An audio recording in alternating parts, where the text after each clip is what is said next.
Shalom, salam sejahtera, saudara-saudari yang terkasih dalam nama Tuhan Yesus. Selamat berjumpa kembali di channel Jalan yang Lurus. Saya berharap dan berdoa kiranya kita semua tetap dalam keadaan baik, dalam keadaan sehat, dan tentunya tetap di dalam perlindungan Tuhan. Saudaraku yang terkasih, di kesempatan kali ini kita akan kembali lagi akan menyaksikan suatu debat atau diskusi yang sangat menarik antara Ustadz Suma dan juga para apologet Kristen. Maka dari itu, tanpa berlama-lama, mari langsung saja kita simak videonya. Selamat menyaksikan, Tuhan Yesus memberkati.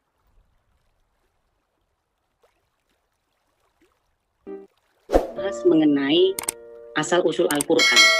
Nah, karena ada banyak sekali ya hal-hal yang ingin saya utarakan tentang Al-Quran ini, di mana di dalam hemat saya itu umat muslim sendiri tidak mengetahui hal-hal ini.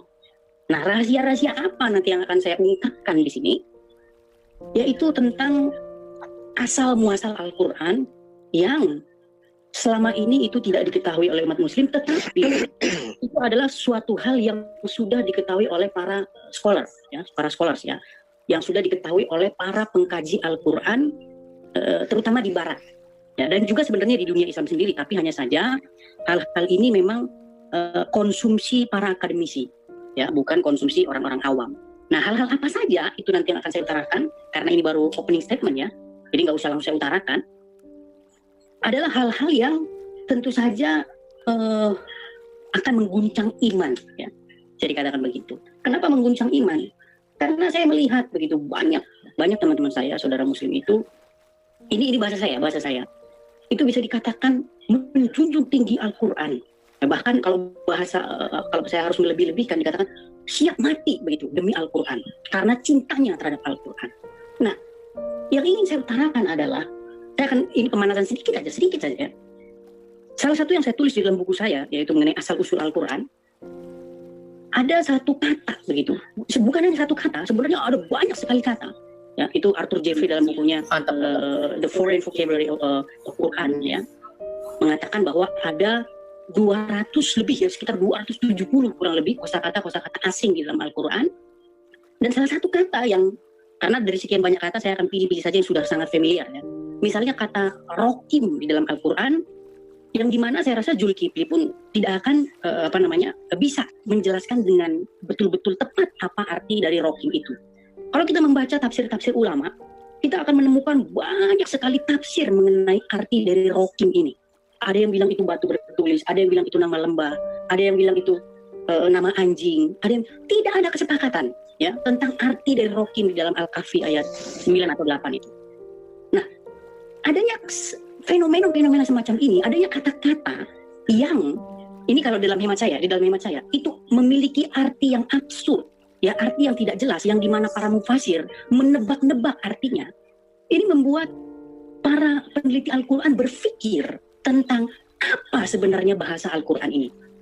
Ya, nanti itu akan saya utarakan panjang lebar, karena Al-Quran seringkali mengatakan bahwa dirinya itu berbahasa Arab, ya kan? Yang perlu disadari oleh teman-teman begini, ya. Ada suara bocor suara siapa nih? Ya. Jadi gini, yang harus teman-teman ketahui bahwa tidak ada satu buku yang menjelaskan dirinya berbahasa apa. Misalnya gini, misalnya kalian beli sebuah buku, ya. Taruhlah kalian beli misalnya koran pagi ini, ya. Surat kabar hari ini, majalah hari ini. Tidak ada. Betul. Di buku manapun di dunia ini tidak ada yang buku yang menginformasikan kepada pembacanya buku ini dalam bahasa apa. Ya, dalam buku apapun ketika kalian beli, dia tidak menjelaskan ini bahasa Bugis, ini bahasa Indonesia, buku ini bahasa Inggris, buku ini bahasa Arab, nggak ada. Ya. Kenapa? Karena isi dari buku itu sendiri sudah menjelaskan kepada pembacanya dalam buku apa buku itu. Ketika kalian baca koran pagi ini, koran itu tidak ngomong gini, buku ini, media hari ini dalam bahasa Indonesia, surat kabar ini dalam bahasa, nggak ada, karena isinya itu sudah menunjukkan kepada pembacanya buku itu berbahasa apa. Ya, nah, betul. Tapi Al-Quran membuat satu pernyataan bahwa Quran ini dalam bahasa Arab. Ya, itu ada banyak sekali ayat-ayat Quran yang mengatakan Quran ini dalam bahasa Arab, Quran ini dalam bahasa Arab. Nah, pertanyaannya, kenapa Al-Quran perlu menginformasikan hal itu? Kalau saya bandingkan dengan ini, ya, misalnya kalian beli buku bahasa Indonesia, tidak ada di mukadimahnya itu dikatakan ini, buku ini bahasa Indonesia. Karena informasi itu tidak berguna. Kenapa dikatakan tidak berguna? Karena bahasa dari buku itu sendiri sudah menjelaskan itu bahasa apa. Nah, Al-Quran mengatakan Kenapa Al-Quran bahasa Arab dikatakan la'allakum ta'qilun, ya, supaya kamu memahaminya, supaya kamu mengerti, katanya. Nah, ini menjadi satu pertanyaan, apakah ada sebelumnya Al-Quran yang bukan berbahasa Arab? Sehingga dikatakan sekarang kami turunkan Al-Quran dalam bahasa Arab supaya kamu memahaminya. Ini menjadi satu pertanyaan di kalangan para scholars. Sebenarnya apa bahasa Al-Quran asalnya? Nah, nanti akan saya tunjukkan jejak-jejak atau bekas-bekas di mana kita bisa berpikir ulang untuk melakukan kajian ulang sebenarnya Al-Quran ini dalam bahasa Arab. Nah, untuk closing statementnya biar agak panas sedikit, Zulkifli kan saya senangnya manas-manas dia. Nah, gini. Nah, jadi kalau kita beli buku terjemahan, ya, misalnya kita beli buku terjemahan, kita pergi ke toko buku nih, kita lihat misalnya buku tafsir Ibnu Katsir, maka di depan mukadimahnya itu perlu dikatakan begini, tafsir Ibnu Katsir dalam bahasa Indonesia. Kenapa di situ perlu diinformasikan dalam bahasa Indonesia? Karena buku itu aslinya bukan bahasa Indonesia. Itu makanya hal-hal semacam itu pemberitahuan kepada pembaca bahwa ini dalam bahasa ini dalam bahasa itu hanya dapat dipahami, hanya masuk akal ketika itu adalah informasi tentang penerjemahan. Makanya ketika kita beli buku tafsir Ibnu Katsir dikatakan tafsir Ibnu Katsir dalam bahasa Indonesia supaya kamu memahaminya. Ini buku ini dalam bahasa Inggris supaya orang Inggris memahami. Itu menandakan adanya proses translation, ya, adanya proses penerjemahan. Nah, apa nanti bukti-bukti yang bisa menguatkan bahwa adanya indikasi bahwa Al-Quran itu tadinya bukan berbahasa Arab, kemudian diterjemahkan ke dalam bahasa Arab. Nah, itu nanti akan saya paparkan satu persatu, tapi tidak mungkin waktunya cukup ya, karena cuma sebentar. Nanti akan saya ambil contoh-contoh yang prominent, yang menonjol. Gitu ya. Nah, salah satunya adalah masalah Rokim tadi ini. Mantap. Biar saya tutup ya. Nah, banyak penerjemah, ya, banyak penafsir para ulama. Ya, kalau kita baca Al-Kahfi ayat 9, walaupun dalam bahasa apapun, Rokim itu tidak diterjemahkan. Kenapa? Karena ini artinya apa? Ini apa arti Rokim ini? Ada yang ngomong begini begitu. Nah, penutup dari opening statement. Apakah ini buku yang Anda, kalau saya ingin melebihkan kata-kata, yang Anda rela mati untuknya? Apakah dengan buku yang ada kata-kata yang tidak jelas begini, yang artinya multi tafsir? Mohon maaf ya, saya katakan tidak jelas ini karena menimbulkan multi tafsir. Ya, nggak ada orang Indonesia berdebat tentang arti pintu. Semua orang Indonesia nggak ada yang berdebat pintu itu apa. Tapi para ulama berdebat tentang apa arti Rokim itu. Itu adalah salah satu contoh pertama. Nanti saya akan tunjukkan banyak contoh. Tapi untuk sementara itu dulu, saya berikan kesempatan kepada Zulkifli. Terima kasih. Ya, teman-teman sudah menyimak ya pertanyaan Bang Edis itu sebenarnya lugas jelas sekali. Kalau Al-Quran itu memang diturunkan kepada orang Arab, kenapa harus ada penjelasan di dalam Al-Quran bahwa kitab ini, Quran ini ditulis di dalam bahasa Arab? Hal ini mengindikasikan bahwa Al-Quran ini adalah sebuah buku yang diterjemahkan dari satu bahasa yang lain, yang bukan bahasa Arab. Lalu Pak Edis memberikan contoh-contohnya. Tetapi Anda tidak akan menyangka jawaban dari Gurunda Suma itu jauh dari apa yang diharapkan. Sungguh sangat-sangat disayangkan. Seorang yang dibanggakan ternyata jawabannya sangat tidak memuaskan, bahkan tidak menyentuh dari apa yang esensi yang dipertanyakan oleh Bang Edis. Langsung kita dengarkan videonya berikut ini. Silakan untuk Bang Zuma. Bang Edis. Baik, Ukti izin co-hosting Mbak. Lanjut. Oh iya. Bisa saya mulai? Bisa Bang Zuma, silakan. Baik. Bismillahirrahmanirrahim. Assalamualaikum warahmatullahi wabarakatuh. Alhamdulillah, puji syukur kita panjatkan kehadirat Allah Subhanahu wa taala yang telah dengan rahmat dan kasih sayangnya telah mewahyukan sebuah buku panduan yang kemudian disebut dengan Al-Qur'anul Karim, di mana buku panduan ini adalah kitab suci yang di dalamnya termaktub seluruh urusan manusia yang terkait dengan hubungannya kepada Allah, kepada pencipta alam semesta, dan juga hubungannya kepada sesama makhluk. Al-Quran sebagai penjabat daripada rahmat lil alamin. Salawat serta taslim senantiasa kita haturkan kepada junjungan kita Rasulullah Muhammad SAW, Nabi yang telah membawa kita dari manusia yang tadinya jahiliyah, tidak mengerti apapun tentang kebenaran. Ketika datang kebenaran pun dipelesetkan oleh orang-orang yang mengaku sebagai orang yang memahami tentang kebenaran, namun kemudian Al-Quran kembali datang dari wahyuan yang diterima Rasulullah Muhammad SAW, sehingga kita selaku umat Islam mampu membedakan antara mana yang baik dan mana yang benar. Sahabat-sahabat yang dimuliakan oleh Allah, sahabat yang ada di Zoom dan juga teman-teman dari komen netizen yang ada di Zoom yang lagi live di acara ini. Pagi ini kita kedatangan tamu ya. Saya juga tidak pernah kemudian melakukan tantangan terhadap Edis. Cuman saya ditawarkan, akhirnya mau tidak berdialog dengan Edis. Saya bilang ya nggak apa-apa, bilang silakan aja atur waktunya. Itu pemberitahuannya kemarin kalau nggak salah, semalam. Nah, ketika berbicara mengenai apa yang kemudian saudara Edi Sidabutar sampaikan tentang Al-Quran, Al-Quran memang jelas diterangkan ya, bahwa Al-Quran itu diwahyukan oleh Allah dengan menggunakan bahasa Arab. Wal kitabil mubin inna ja'alnahu qur'ana Arabiyan la'allakum ta'qilun. Demi kitab Al-Quran yang menerangkan, sesungguhnya kami menjadikan Al-Quran dalam bahasa Arab supaya kamu memahaminya. Itu kenapa? Pertanyaan Bang Sekiranya Edis. orang yang kemudian bisa memahami ilmu daripada apa yang tertuang di dalam Al-Quran, lapas Qur'anan yang berasal dari kata qara'ah itu bermakna membaca, dan qira'atan yang berarti bacaan. Jadi Al-Quran ini kemudian diwahyukan oleh Rasul Muhammad SAW kepada bangsa yang menuturkan, melisankan bahasa linguistik, bahasa Arab. Ya. Jadi sangatlah tidak mungkin kemudian sebuah kebenaran, mengklaim dirinya kebenaran, kemudian mengklaim dirinya wahyu Tuhan, mengklaim dirinya kalamullah, diwahyukan kepada orang yang menggunakan bahasa Aramaik, tapi kitabnya menggunakan bahasa Yunani. Nggak mungkin. Itu adalah pembodohan namanya. Bukan Karena itu. itulah kemudian kenapa Al-Quran ini didasari dengan pernyataan Allah bahwa Al-Quran diwahyukan dalam bahasa Arab. Karena Al-Quran itu nantinya akan memberikan poin-poin tertentu kepada bangsa yang menuturkan bahasa Arab. Apa diantaranya? Allah mengatakan, Qul, katakan ya Muhammad kepada mereka, la ini tama'atil ins wal jins. Jadi Allah menantang, ala ayyatu bimithli hadzal Qur'an. Oh, masuk ke Jadi bukan malaikat. tanpa alasan Allah itu kemudian mewahyukan Al-Quran dengan menggunakan bahasa Arab. Kalau kemudian ada satu sosok manusia yang kemudian memprotes, kemudian menganggap Al-Quran itu bukan bahasa Arab karena di dalamnya ada kata ar-raqim atau kata raqim, ya itu adalah keusilan yang tidak berdasar terhadap ilmu pengetahuan. Al-Quran menerangkan, ya, la ya'tuna bimithlihi walau kana ba'duhum Nggak paham dengan zahira. pertanyaan orang ini. Allah menantang itu. Sesungguhnya jika kamu berkumpul, Malah wahai jin, menantang. wahai manusia, untuk membuat yang serupa dengan Al-Quran ini, mereka tidak akan dapat membuat yang serupa dengannya. Lucu ya, hanya Allahnya Islam yang menantang manusia untuk membuat kitab. Hanya dia saja. Tuhan yang lain nggak ada menantang-menantang. Lalu dia yang menantang, lalu dia juga yang tentukan standarnya. Siapa jurinya kalau buat kitab seperti Quran? Ada banyak kitab-kitab yang begitu bagus, kitab-kitab kuno yang begitu bagus, ada banyak ya. Tetapi masalahnya standarnya apa? Siapa yang menilai? Siapa jurinya? Ini konyol sekali menurut saya pernyataan Suma ini. Tidak menjawab esensi pertanyaan dari Bang Edis. Sekalipun mereka saling membantu satu sama lain. Nah ini di tengah-tengah kita muncul jinnya, muncul manusianya. Nyindir. Tapi apa yang dia bawa? Al-Qarib. Hanya ada satu kata Al-Qarib itu yang dia bawa.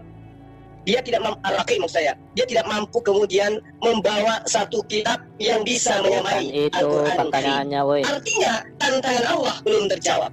Ketika kemudian Al-Quran datang dalam bahasa Arab, orang-orang Arab tidak mampu menjawab tantangan ini. Allah menurunkan tantangannya. Apa kata Allah? An yaqulu naftara, ya, qul fa'tu bi asyri. Jadi Allah menurunkan surah mithlihi yang sama seperti Al-Quran, muftarayat. Lucu ya. Itu tantangan Tuhan nantang manusia. man istata'tum min dunillah in kuntum shadiqin. Ketika tadi Allah menantang orang-orang yang menuturkan bahasa Arab, wahai kalian yang mampu berbahasa Arab, yang kemudian dalam Rasul Muhammad SAW kepadamu dengan membawa sebuah wahyu yang juga bahasa Arab, jika kamu ragu terhadap apa yang dibawa oleh Rasul kepada Allah, maka coba kamu berkumpul dengan seluruh jin, buat juga semisal Al-Quran.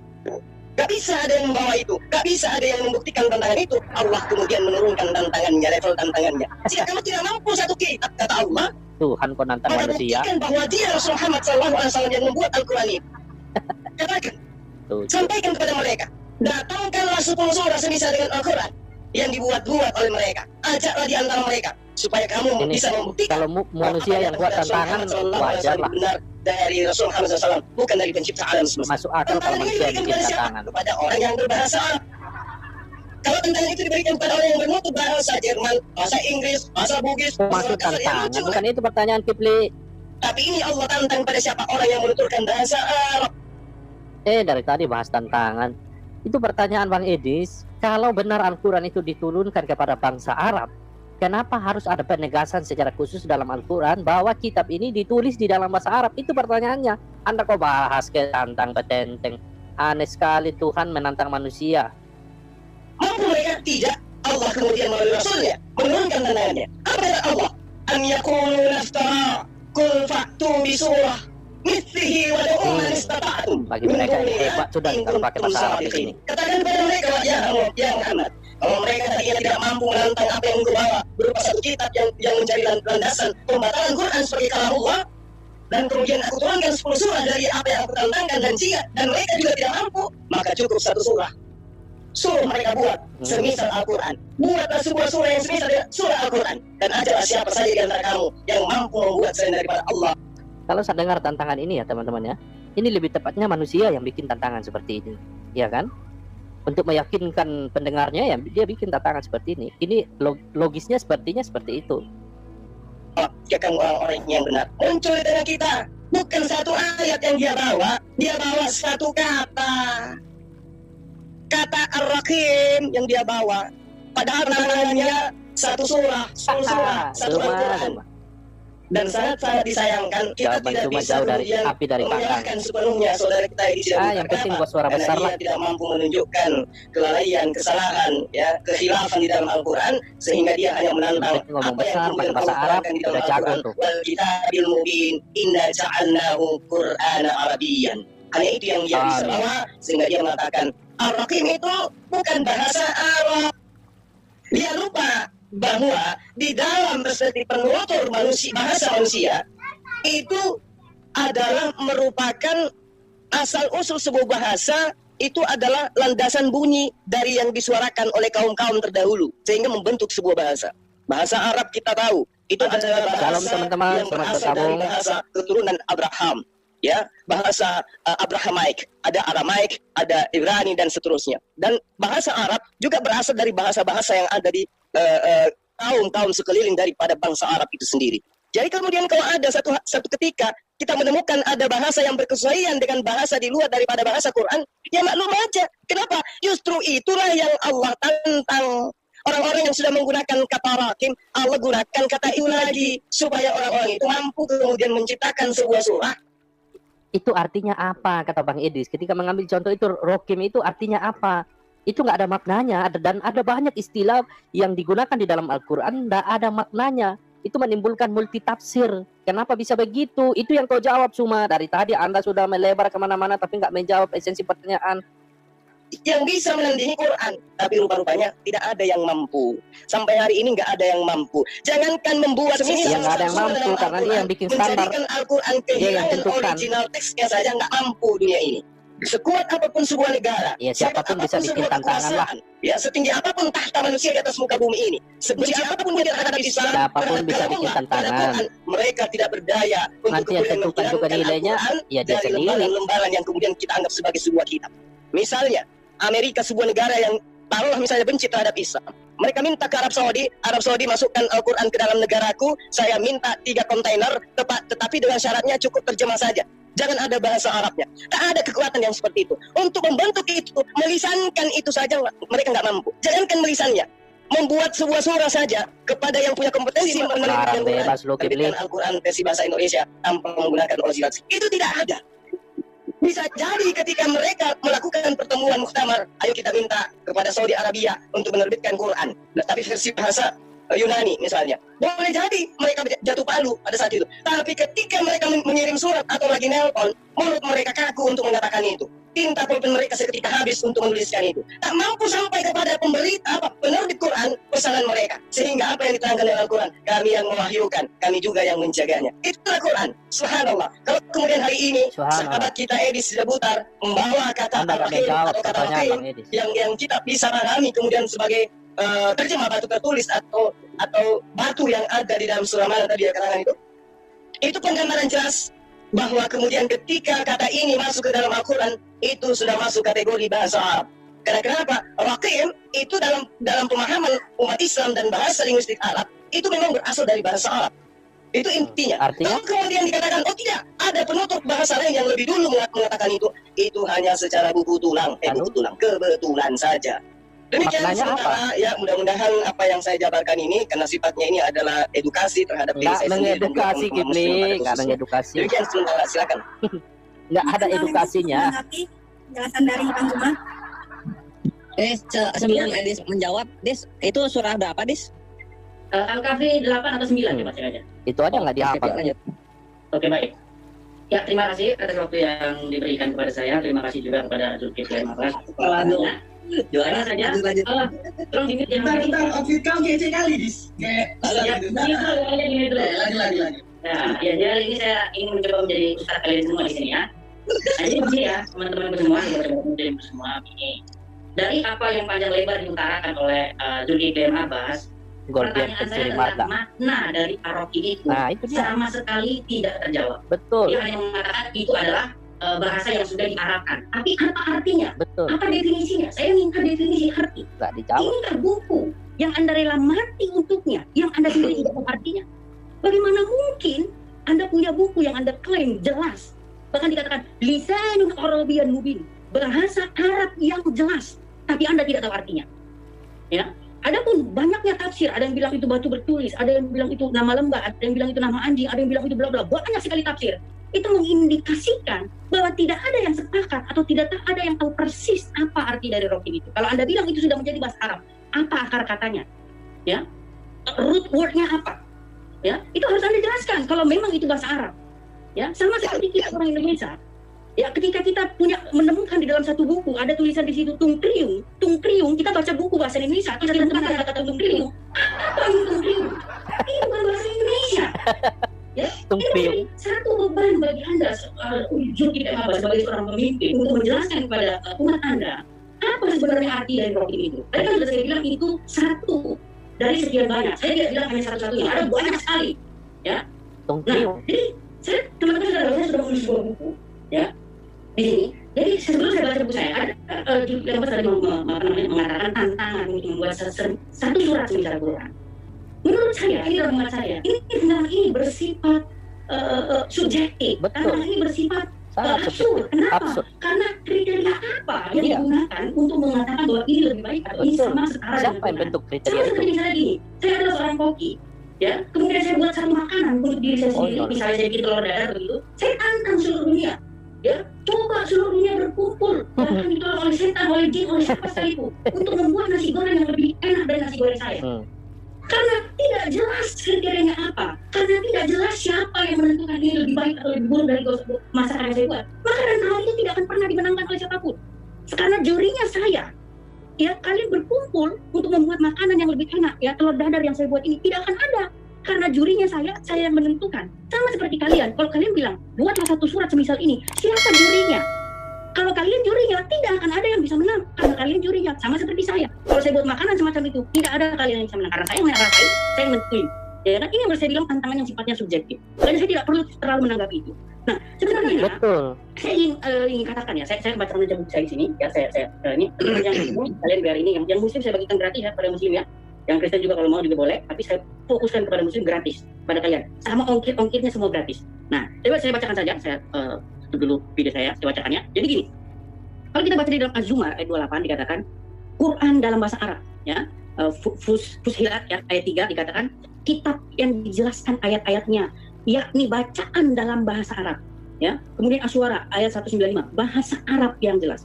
Nah, ini menjadi satu pertanyaan. Mengapa Al-Qur'an sering, ini saya sedang membacakan buku saya, mengapa Al-Qur'an sering mengatakan ini bahasa Arab, bahkan sampai-sampai mengatakan ini bahasa Arab yang jelas, lisanun Arabiyyan mubin. Mengapa Al-Qur'an perlu memberitahu bahwa dirinya bahasa ini dan itu? Apakah pembaca Al-Qur'an itu sendiri tidak tahu bahwa bahasa Al-Qur'an itu bahasa apa?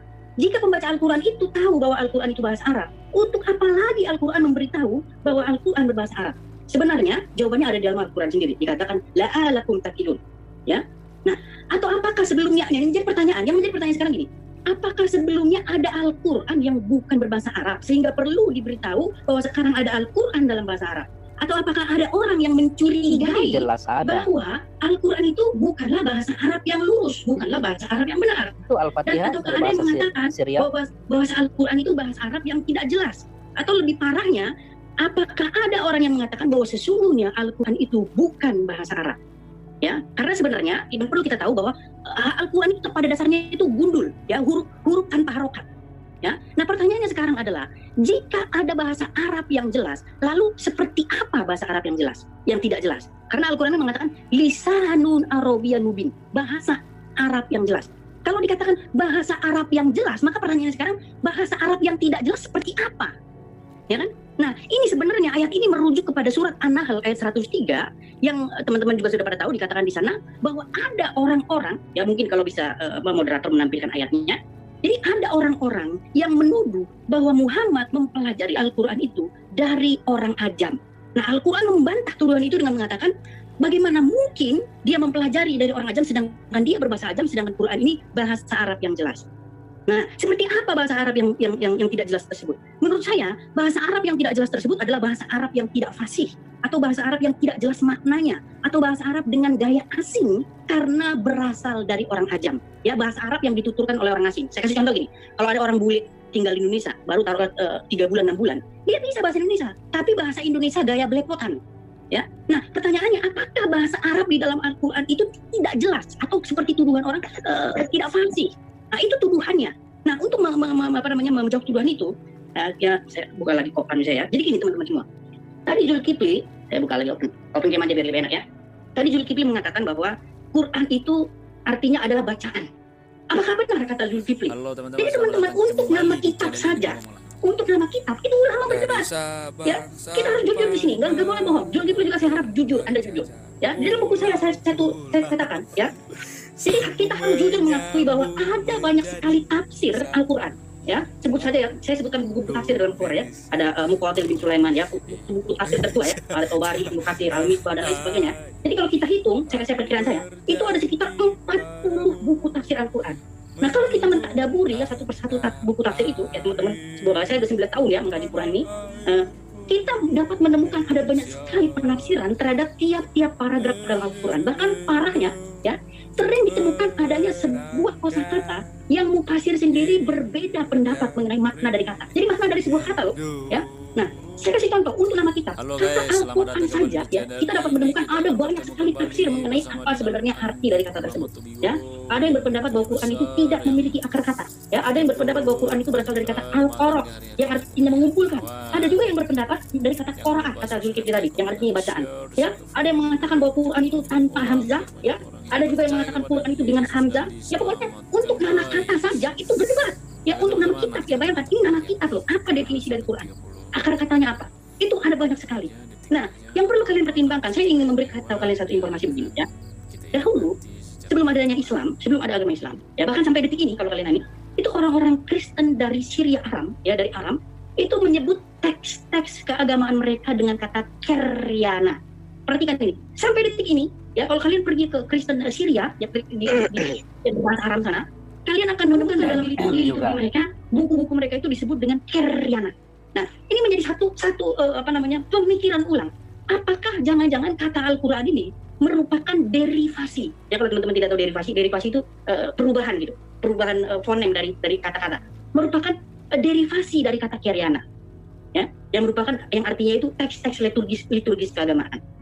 Nah, itu dari sekian banyak contoh ya. Saya akan tunjukkan banyak sekali contoh-contoh yang para scholars ya itu membuat satu bukti, merangkai satu bukti-bukti bahwa itu tadinya diterjemahkan ke dalam dari bahasa Arab ya. Salah satu contohnya misalnya adalah Quran surat 6 ya, saya tunjukkan dikit ya. Quran surat 6 ayat 164 tentang arti al-hawaya ya.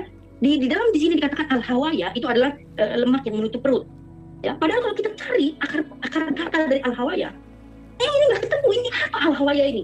Nah, para scholars itu mencari tahu, karena ini tidak ditemukan kata dasarnya, maka para scholar mencari dalam liturgis bahasa Arab. Ternyata itu kalau jim itu kan ada bisa ho, bisa ha, bisa ha ya. Nah, jadi ada ini para scholars, bukan saya yang mengatakan. Ini para scholars mengatakan ini kemungkinan para mufasir itu salah meletakkan harokat. Jadi bunyinya itu bukan al-hawaya, bukan ha, ya, bukan ha, tapi al-zawaya ya, atau al-ghawaya yang dalam bahasa Arab itu artinya adalah bagian dalam ya, bagian dalam hewan, itu yang diharamkan. Itu sebenarnya bahasa Arab. Nah, ada banyak hal lagi, misalnya ya, salah satu kita ambil satu contoh aja biar nggak terlalu banyak ya. Bisa jadi ini bahasa Arab ini yang seperti Al-Fatihah. Arti dari kata alif lam mim ya.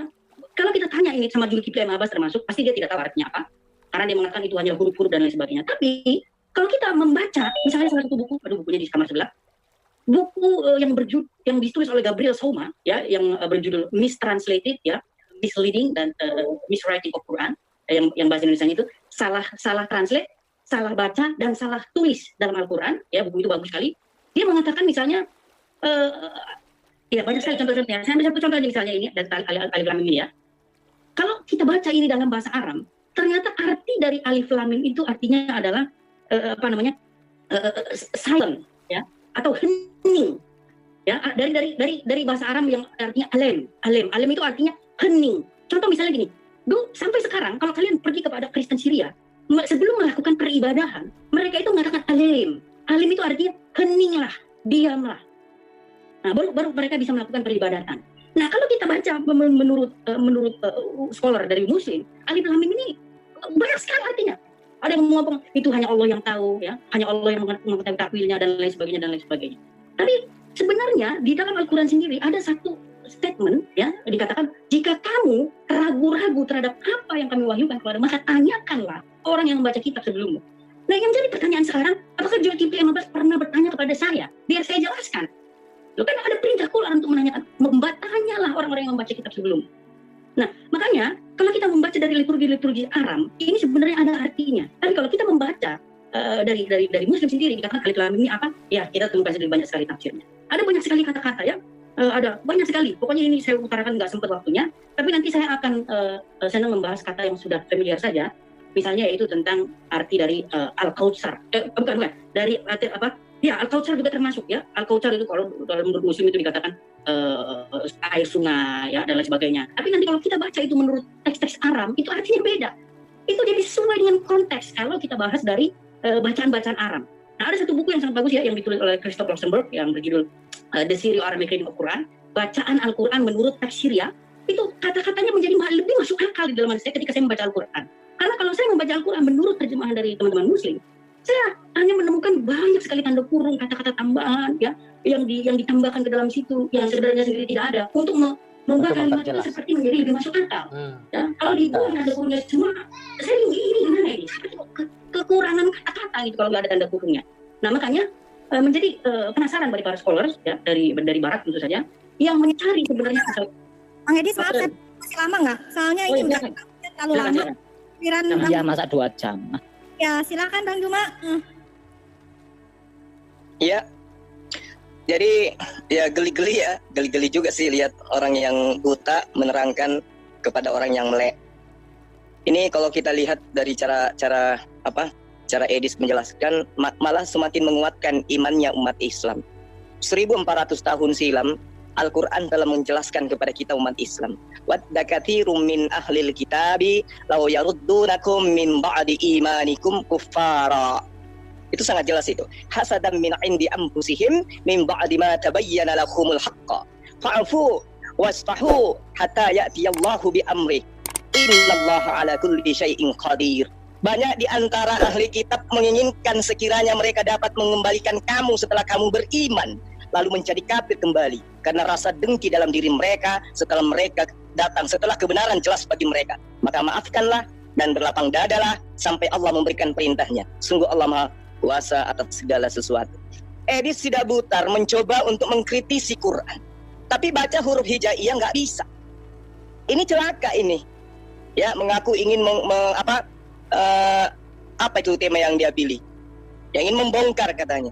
Tapi yang dia bahas itu apa? Orang Kristen Syria yang mau ibadah katanya ada kata alem, artinya senyaplah atau diamlah. Dia lupa kalau di dalam bahasa Arab itu ada kata hadi atau askut yang berarti diamlah, heninglah.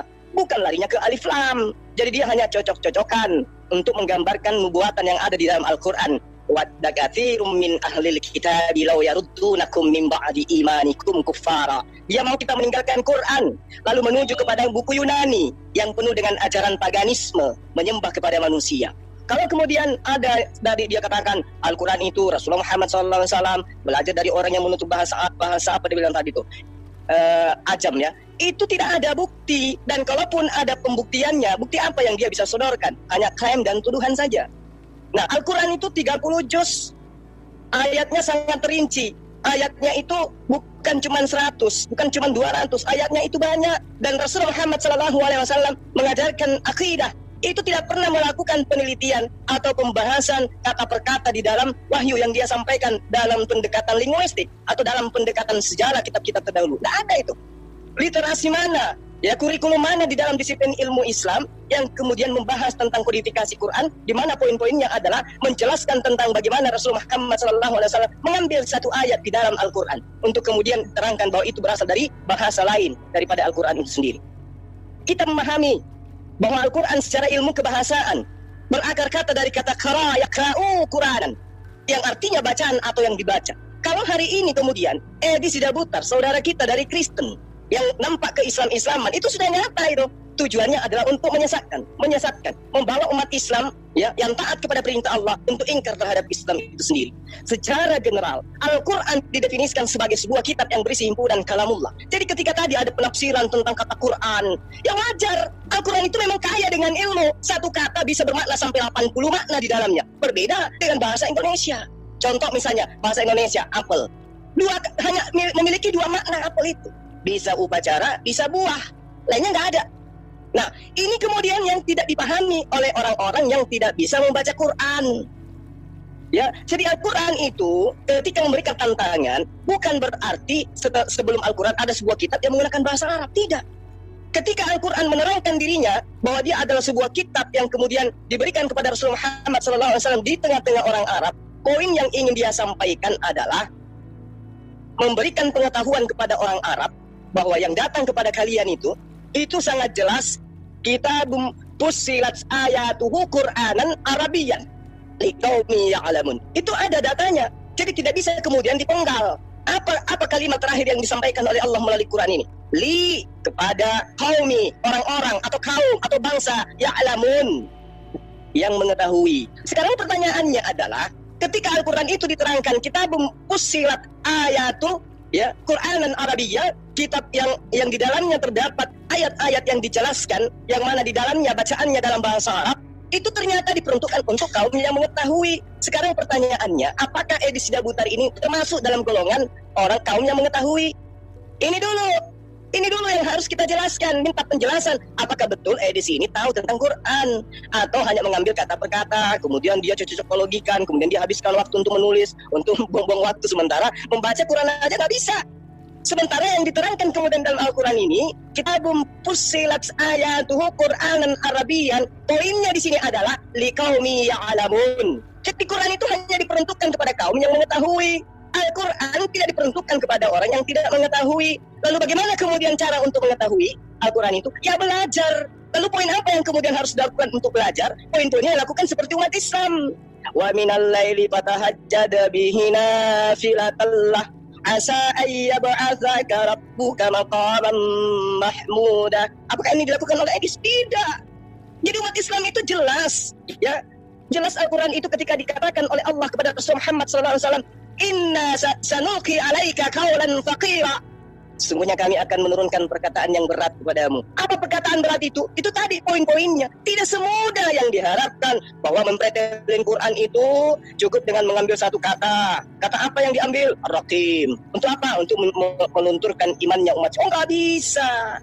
Hanya karena Anda menggunakan baju koko, pakai peci putih, kemudian Anda sosok penampilan Islam, lalu kemudian Anda ingin memborbardir Quran. Nggak bisa. Karena Al-Quran itu dzalikal kitabu la raiba fihi hudal lil muttaqin. Petunjuk bagi orang yang bertakwa, tidak ada keraguan di dalamnya. Kenapa tidak ada keraguan di dalamnya? Karena umat Islam memahami Quran berdasarkan landasan ilmu, bukan asal-asal, bukan karena kebencian. Jadi kalau kemudian sahabat saya mengatakan bahwa Quran itu adalah sebuah buku yang dibangun dari hasil penyelidikan, kasih bukti di mana Rasulullah Muhammad SAW belajar satu ayat saja. Belajar kepada siapa? Siapa gurunya? Apa nama bukunya? Di mana dia belajar? Duduk dengan siapa? Lalu kenapa kemudian data-data ini sampai hari ini bisa seabsolut mungkin berkaitan dengan kemaslahatan hidup umat manusia, berkaitan dengan sains, berkaitan dengan dokter, berkaitan dengan alam semesta dan seterusnya. Semua titik demi titik itu berkaitan. Dari mana sosok Rasulullah Muhammad SAW mendapatkan pengetahuan seperti ini? Sedangkan kita tahu seorang profesor, seorang pakar, ya, berkumpul kemudian menciptakan sebuah karya, saban hari, saban waktu, hari, minggu, bulan, tahun, pasti akan ditemukan cacatnya. Al-Quranul Karim cacatnya di mana? Hanya karena ada kata Ar-Rakim tadi itu Anda katakan cacat. Apa cacatnya? Baca satu ayat. Kalau Anda katakan bahwa di dalam surah Al-Kahfi, am hasibata anna ashabal kahfi warraqimi kanu min ayatina ajaba. Itu jangan kamu ambil raqib. Jangan ambil satu kata itu, tapi ambil satu ayat, ambil satu surah, tadabburi isinya, lalu kemudian buktikan di dalam kehidupan sehari-hari apakah ini bertentangan dengan akal logika manusia. Itu seperti itu. Jadi kalau kemudian kita umat Islam harus bangga gitu loh. Al-Quran tidak bisa tersentuh, maka orang yang membenci kebenaran, mengambil, mencari, meneliti, lalu kemudian menemukan sebuah kata, yang mana kata itu dianggap bisa menjatuhkan marwah Islam. Subhanallah. Allah kemudian mengatakan kepada kita, Al-Quran itu diperuntukkan bagi orang-orang yang berilmu, orang-orang yang menggunakan akal sehat. Kalau kemudian hanya kata Ar-Rahim, kemudian melunturkan kebenaran Al-Quran, tunggu dulu. Kalau dikatakan, oh kata Ar-Rahim itu sudah digunakan oleh penutur-penutur bahasa sebelum, nggak apa-apa. Emang apa masalahnya? Tapi kan kita pun mengatakan itu diwahyukan dalam bahasa Arab. Oh memang, Ar-Rahim itu sudah masuk dalam komponen bahasa Arab. Apa masalahnya? Oh tidak, Ar-Rahim itu banyak terjemahan. Ada yang menafsirkan begini dan ya itulah Al-Quran. Multi tafsir, itulah Quran, multi tafsir. Tapi kemudian harus dipahami, di dalam menafsirkan Al-Quran tidak sama seperti menafsirkan harga ikan di pasar. Dia memiliki kaidah ilmu, kaidahnya baku, dasarnya ada. Contoh misalnya ketika kita belajar tentang salah satu dari poin bagaimana kemudian bisa menafsir atau memahami kata per kata dalam Al-Quran. Kudu wajib memahami nahwu sharaf, harus tahu rukun-rukun kalam, berupa lapas, berupa bahasa Arab, tersusun dari 2 kata atau lebih, dan kata ini bisa memberikan pemahaman. Lalu kemudian memahami bahwa kalam itu ada 3, isim, fa'il, huruf, dan seterusnya, penjabarannya demikian. Sehingga umat Islam itu tidak mudah goyah. Kenapa? Karena dalam memahami Quran, fondasinya sangat kuat. Didasari dengan ilmu nahwu, didasari dengan ilmu balaghah, didasari dengan ilmu i'rab, tafsir, dan seterusnya. Jadi orang luar sana ketika hanya mengambil kata Ar-Raqib, kemudian melilit-lilit lidah, bahwa ini dulu begini, ini dan begini, oh nggak bisa. Itu laksana orang buta mencoba mengintip. Dan saya katakan itu. Atau orang sumbing belajar untuk tersiul. Nggak bisa. Al-Quran itu adalah kalam Allah yang didasari dengan disiplin ilmu yang harus dipahami dasarnya. Tak bisa. Bagaimana kemudian orang bisa menemukan kesalahan dalam sebuah buku, sementara membacanya pun tidak bisa. Yang muncul kemudian adalah semakin Anda gigih untuk membuktikan Quran itu bukan kalamullah, semakin Anda akan ditertawakan oleh dunia. Itu dari saya. Silakan. Ini saran saya Bang Edis, kalau lagi memaparkan jangan terlalu lama ya, jadi sesuai dengan topik aja. Kalau bisa nanti Bang Edis memberikan contoh kepada kita, jika Bang Edis bisa membongkar rahasia Al-Quran, coba praktekkan kepada kita cara membaca Al-Quran yang baik dan benar seperti apa begitu.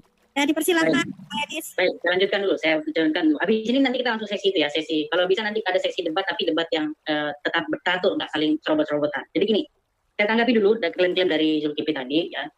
Jadi pertama, apa yang dikatakan Zulkifli Abbas panjang lebar tadi sama sekali tidak menjawab pertanyaan, tapi lebih cenderung kepada merepresentasikan atau mengejawantahkan. Emang ada pertanyaan tadi? Ada, pertanyaan saya kan arti dari kata-kata yang saya sebutkan itu. Alif lam mim artinya apa? Alif lam mim memang tidak ada arti kan? Nah, bagaimana? Terus bagaimana kemudian Anda bisa memahami arti alif lam mim? Coba Anda berikan saya arti dari alif lam mim itu apa? Enggak, maksudnya habis ini kita masuk sesi itu. Enggak usah. Pasti gini aja juga. Pasti kamu ngelantur aja kesana kemari. Masuk ke poin penguasaan kamu terhadap ilmu Quran aja dulu. Alif lam mim menurut kamu artinya apa? Berdasarkan Al-Quran. Silakan. Ya, tadi sudah saya katakan bahwa alif lam mim ini diduga keras ini adalah. Oh diduga. Jadi kamu cuma menduga.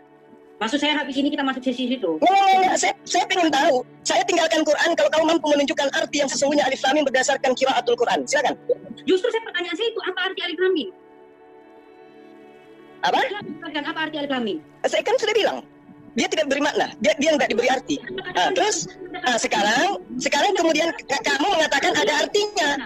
Kalau ada artinya, tunggu dulu. Bagaimana yang dikatakan di dalam kitabmu ada kata-kata yang tidak bermakna? Anda Tunggu dulu. Saya tanya sama teman-teman muslim yang ada di sini ya. Saya belajar sama mereka semua. Sahabat-sahabat tolong open mic, saya ingin tahu dari antum apa arti dari alif lam mim. Di sini ada Ustadz Alwan, ada teman-teman yang sudah paham Quran. Silakan. Sebelum saya jawab di Sida Butar, bantu saya memahami itu. Silakan. Benar, ya. Maknanya itu kembali kepada Allah. Yang mengetahui arti. Ya satu-satu. Iya, saya dulu. Ya, supaya Edisi Butar jelaskan nanti berdasarkan Quran alif lam itu apa ya. Silakan. Jadi tidak ada tiap-tiap yang tidak ada artinya. Tidak mungkin Allah menurunkan ayat yang di situ tidak ada maknanya, tidak ada artinya. Cuma untuk ayat-ayat yang seperti itu masuk dalam kategori ayat mutasyabihat. Dan itu sebagian ayat-ayat yang mutasyabihat memang Allah sendirilah yang tahu. Dalilnya Al-Imran ayat 7. Dalilnya Al-Imran ayat 7. Ya, oke, saya tahu itu. Ada saya. Pertanyaannya sekarang bagaimana mungkin Allah di satu sisi mengatakan inilah Al-Quran, dikatakan dari Zulkifli mengatakan Zalikal kitabu la raiba fihi hudal lil muttaqin. Tidak ada keraguan di dalamnya. Tapi di satu pihak dikatakan ada kata-kata di dalamnya yang mutasyabihat, tidak jelas. Di satu sisi Allah katakan ini bahasa Arab yang jelas, yang memiliki arti yang jelas. Tapi di satu sisi dikatakan ada di dalam Quran itu ayat-ayat yang mutasyabihat. Mutasyabihat itu tidak diterjemahkan, itu terjemahannya itu tidak jelas. Mutasyabihat itu artinya absurd, tidak diketahui maknanya. Ini menjadi makin kuat satu indikasi bahwa sebenarnya banyak orang-orang yang menuduh di awal di kehidupan Muhammad dahulu bahwa Al-Quran itu sebenarnya disadur dari orang-orang ajam. Karena itu dicatat di dalam An-Nahl ayat 103 bahwa orang-orang kafir pada saat itu menuduh Muhammad mempelajari Al-Quran dari orang ajam. Nah, salah satu namanya yang dituduhkan Muhammad belajar itu adalah dikatakan di sini, saya bacakan di buku saya, ya. Salah satu nama yang disebutkan di sini menurut para kitab-kitab tafsir, Muhammad itu belajar dari seorang budak dari Bani Hadrami, ya, yang namanya Jabar, ya. Kemudian itu ada dalam hadis, ya, dan juga dalam dikatakan Muhammad Ibn Ishaq dalam kitab Asir mengatakan dahulu Rasulullah menurut berita yang sampai kepadaku sering hidup di marwah atau di tenda bersama seorang budak beragama Nasrani bernama Jabbar. Dia adalah seorang budak milik seorang dari Bani Hadrami. Jadi sebenarnya orang-orang pada saat itu menyadari, mereka punya satu semacam kesadaran bahwa bahasa Al-Quran itu tidak jelas, ya, absurd, ya. Kemudian Al-Quran mengatakan bahwa ini Al-Quran ini dalam bahasa Arab yang jelas, lisanul Arabiyyan. Sebentar. Lisanul Arabi itu artinya apa? Bahasa Arab yang jelas, yang lisan. Jadi begini, saya terangkan sedikit ya teman-teman Muslim. Iya. Jadi bagaimana Anda katakan bahwa Al-Quran bahasa Arab yang jelas, sementara di dalamnya ada kata-kata yang para mufasir sendiri bertengkar. Iya, sebentar. Karena kamu itu Bible kamu itu secara terjemahan, jadi kamu sering terjebak di memahami Al-Quran itu dengan Anda saja tadi sudah bertentangan dengan TV tadi mengatakan bahwa Al-Quran tidak ada bahasa itu dalam bahasa Arab lugot. Kalau di lisanil Arabi itu dengan pengucapan lisannya orang Arab. Bahwa untuk menafsir Al-Quran dibutuhkan cabang ilmu balaghah usul. Sekarang begini Edis. Sebentar. Jadi begini teman-teman Muslim semuanya. Saya salah satu orang yang sudah mendapatkan buku Edis. Nanti tiap halaman aku kupas tuntas orak-arik. Aku udah dapat bukunya. Saya kasih 1 juta setiap muslim yang bisa menemukan. Oke, baik. Boleh saya bicara sebentar? Silakan. Ini Edi Sidabutar, saya ada lahan di Kota Makassar ya, tempat wisata yang lagi marak-maraknya sekali. Itu milik pribadi. Disaksikan oleh puluhan teman di sini, saya serahkan sama kamu lengkap dengan sertifikatnya. Kalau kau mampu menunjukkan alif lam mim dalam arti bahasa Arab itu apa maknanya? Silakan. Bahasa Arab ya, silakan. Kan Al-Quran itu diwahyukan dalam bahasa Arab. Saya minta arti daripada alif lam mim itu apa? Silakan. Justru itu pertanyaan saya, kenapa Anda balikan kepada saya? Loh, artinya kamu pun nggak tahu kan? Bagaimana mungkin Allah Nah, sekarang saya tanya, berarti kamu nggak tahu kan? Saya tanya sama kamu, berarti kamu nggak tahu kan? Kamu tahu nggak arti alif lam mim? Kalau saya tahu, itu bukan. Apa? Coba itu saya layangkan tempat wisata saya buatmu. Kalau kau tahu arti alif lam mim itu apa? Coba, silakan. Menjawab. Oke, dalam bahasa Arab ya, dalam bahasa Arab. Karena diwahyukan dalam bahasa Arab. Silakan. Sekarang pertanyaannya, kamu harus tanya. Loh, ya saya yang bertanya samamu, Edis, bukan kau yang bertanya ke saya. Kamu kan mau membongkar Al-Quran. Kitab suci saya diwahyukan di dalam bahasa Arab. Sekarang kamu coba berikan arti alif lam mim dalam bahasa Arab itu sendiri. Silakan. Baik, pertama kamu harus tanya kepada saya apakah saya percaya bahwa Al-Quran itu benar. Nah, kan masuk ilmu apa ini? Masuk ilmu bulus. Kamu kan sudah dengarkan apa yang saya bacakan tadi. Al-Quran itu diberikan kepada siapa? Liqaumi ya'lamun, untuk kaum yang mengetahui. Kamu ternyata tidak mengetahui, artinya kamu tidak memahami Quran. Kamu pun nggak tahu artinya, cuma besar mulut doang. Saya kasih kau lahan saya 1 hektar tempat wisata di Kota Makassar ini live loh. Kalau kamu mampu ini sama dengan Tuhan yang suka nantang-nantang. dalam bahasa Arab, silakan. Cuma sama dengan Tuhan yang suka nantang-nantang. 1 juta saya kasih kau tempat wisata loh. Tempat wisata tak kasihin ke kamu, lillahi ta'ala. Kalau kau mampu menunjukkan arti alif lam mim, Jawab aja lah. Kipli, jawab aja lah Kipli. Memaksa saya bahwa Al-Quran itu 100% bahasa Arab.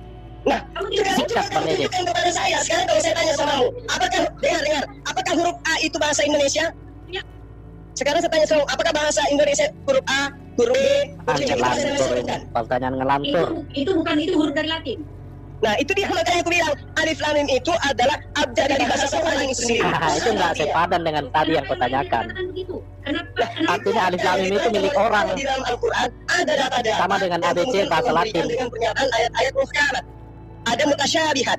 Huwa alladhi ansala 'alaikal kitaba minhu ayatun muhkamah. Kunna ummul kitab wa ukharru wa Tadi dia tanya analogi, ABCD itu bahasa Indonesia bukan?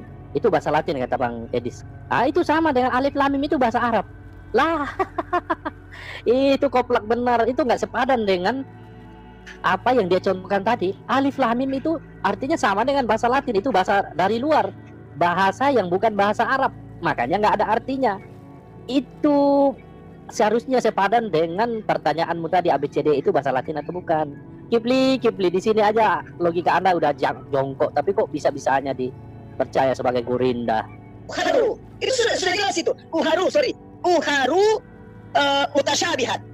Ya, saya rada-rada lupa. Kalau salah, tolong Ustadz diluruskan dalilnya. Wa ukharu mutasyabihat.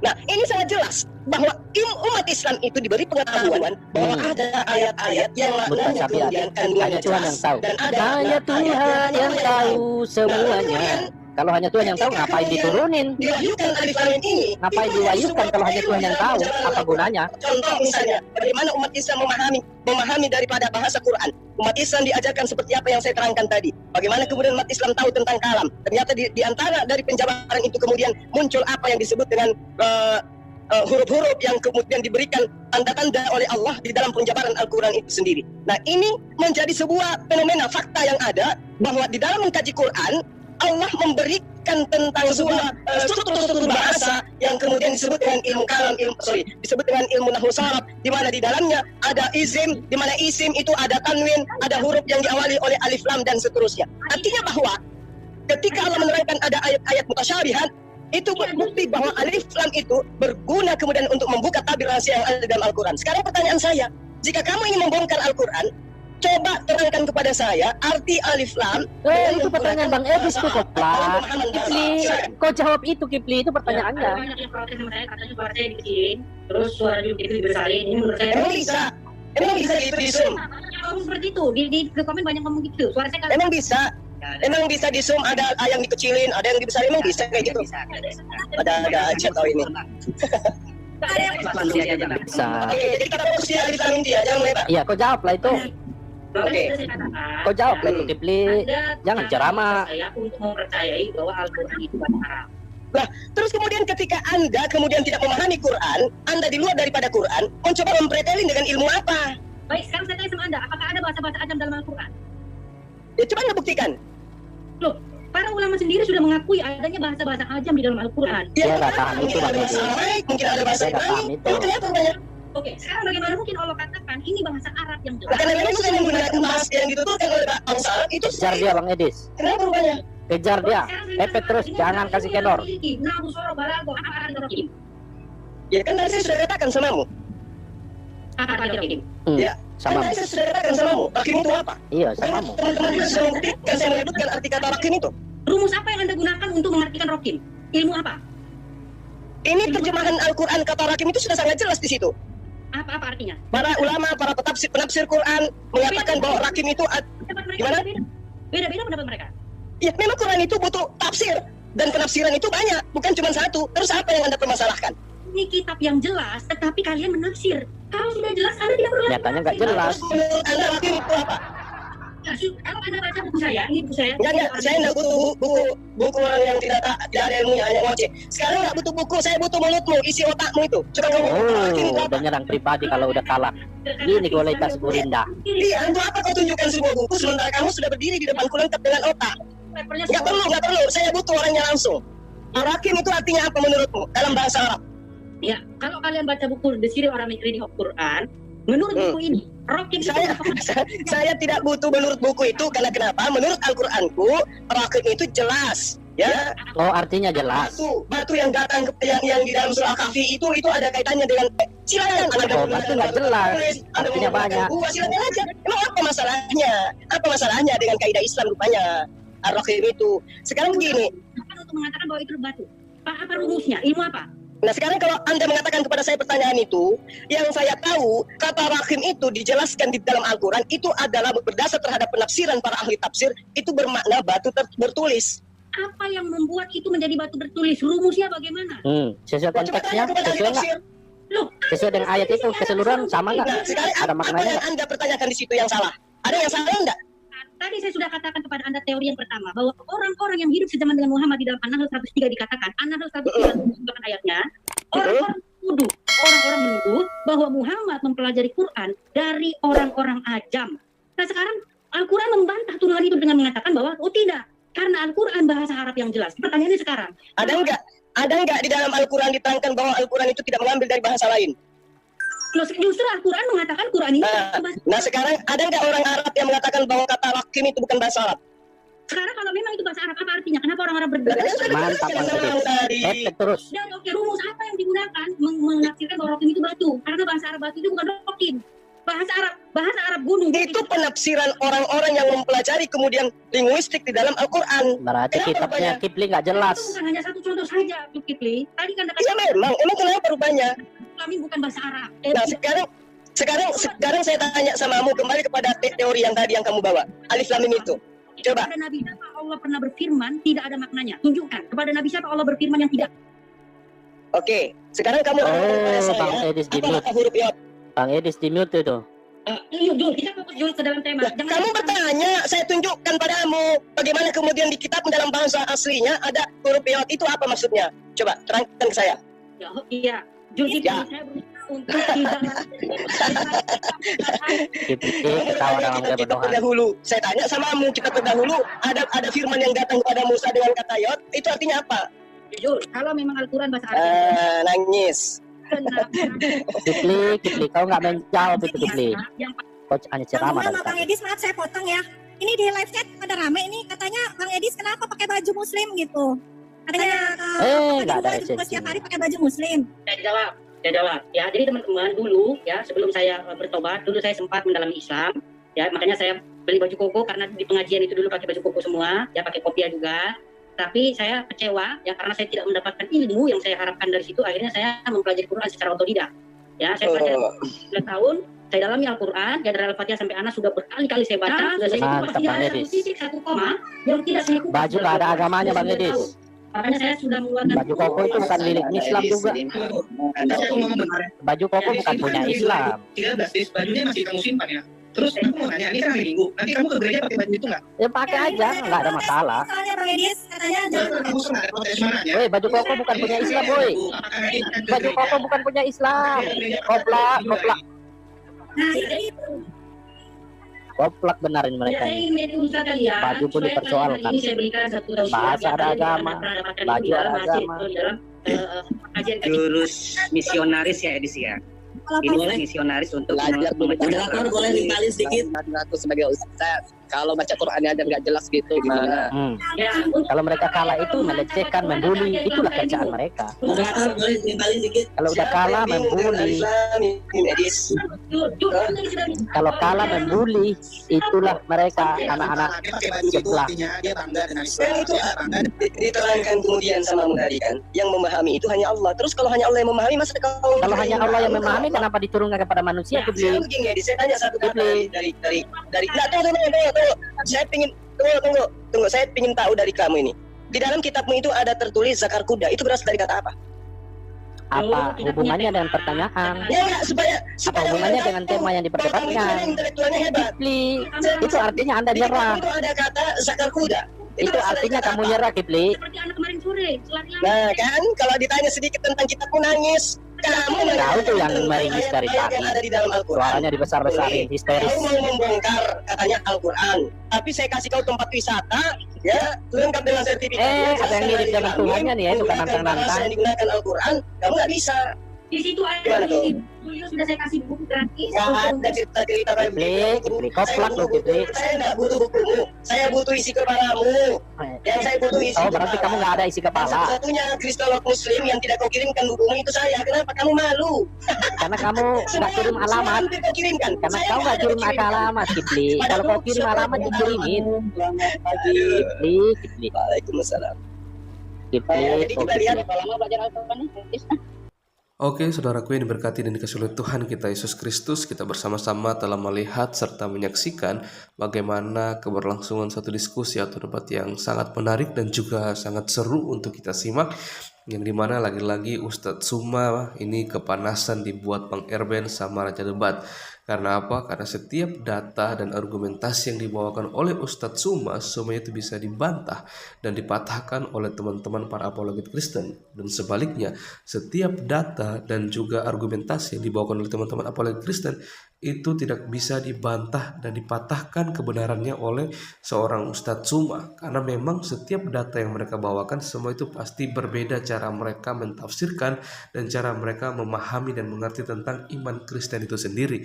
Karena memang dalam diskusi ini kalau kita melihat hanya terlalu banyak membahas tentang iman Kristen daripada membahas tentang iman Ustadz Suma seperti itu. Karena kalau kita membahas iman Ustadz Suma, pasti dia akan framing kembali, akan membahas tentang kebenaran firman Tuhan itu sendiri. Tapi luar biasanya bagaimana teman-teman para apologet Kristen ini dipakai Tuhan secara luar biasa dengan hikmat yang dipenuhi oleh Tuhan, sehingga mereka bisa meluruskan setiap kebenaran-kebenaran firman Tuhan yang disalahpahami, disalahgunakan, dan diputarbalikan oleh seorang Ustadz Suma yang merasa diri lebih baik, lebih benar dalam dia mentafsirkan dan mengerti serta memahami tentang isi Alkitab itu sendiri. Dan pastinya akan ada yang kepanasan, sama seperti Ustadz Suma. Pada akhirnya dia sendiri kepanasan dengan apa yang dia bawakan, dengan apa yang dia terima dari teman-teman para apologet Kristen mengenai pertanyaan dan juga narasi serta argumentasi yang dibawakan oleh teman-teman para apologet Kristen. Dan hal inilah yang patut kita syukuri. Dengan adanya media sosial seperti ini, pelayanan kita juga boleh berjalan secara efektif, dimana kalau kita melihat begitu banyak orang di luar sana yang pastinya di luar kekristenan, mereka kerap kali selalu saja membahas tentang iman Kristen, apalagi para mualaf ya, seperti Ustadz Kainama, Yonatan Nandar, dan Uni Rifa, para polemikus ini, terus siapa lagi, Kodonditan, dan juga Ustadz Suma itu sendiri ya. Mereka ini kalau kita melihat di dalam setiap channel-channel mereka pasti selalu saja membahas tentang kekristenan. Jarang sekali mereka membahas tentang iman mereka atau ajaran mereka. Entah apa yang terjadi dan apa yang salah terhadap iman Kristen, sehingga mereka kerap kali membahas tentang isi Alkitab, tentang kekristenan. Apalagi kalau saya melihat di channelnya Kodonditan ya, ketika dia melayani seseorang, dia pasti akan bukan memperkenalkan tentang imannya yang baru atau ajaran yang baru, malah dia selalu membahas tentang iman yang lama, tentang kekristenan kepada orang lain seperti itu. Ini kan lucu sebenarnya ya, sangat-sangat lucu. Kenapa ketika ada orang datang kepada dia dan mau berkonsultasi tentang agama dan ajaran, bukannya dia membahas tentang ajaran atau iman yang baru, malah dia membahas tentang kekristenan itu sendiri, membahas tentang isi Alkitab yang dia comot-comot dan kemudian dia tafsirkan secara liar dan dia terangkan kepada orang yang sedang dia layani atau datang kepada dia seperti itu. Begitu juga Uni Rifa, Yonatan Nandar, dan juga Ustadz Kainama bersama dengan Ustadz Suma. Mereka hanya terlalu banyak membahas tentang kekristenan seperti itu, tentang membahas tentang isi Alkitab. Ya, kita hanya bisa berdoa ya saudaraku. Kita berdoa supaya firman itu yang mereka putarbalikan, yang mereka baca dan salah pahami, kiranya firman itu yang berkuasa atas kehidupan mereka, bahkan mengubah kehidupan mereka, supaya mereka juga boleh melihat bagaimana keselamatan yang disediakan oleh Allah melalui Yesus Kristus. Karena kita sebagai orang percaya, kita juga harus bisa mengasihi sama kita manusia sebagaimana kita mengasihi Tuhan kita, yaitu Yesus Kristus yang adalah juru selamat. Baik saudaraku, mungkin sekian video dari saya di hari ini. Sampai berjumpa di video-video saya yang selanjutnya. Dan kita juga terus berdoa untuk teman-teman para apologet Kristen, supaya mereka juga terus dipakai Tuhan untuk menjadi pemberita Injil, pewarta kebenaran, supaya banyak orang di luar sana yang boleh dimenangkan untuk kemuliaan nama Tuhan. Terima kasih, selamat berjumpa kembali di channel Jalan yang Lurus. Tuhan Yesus memberkati.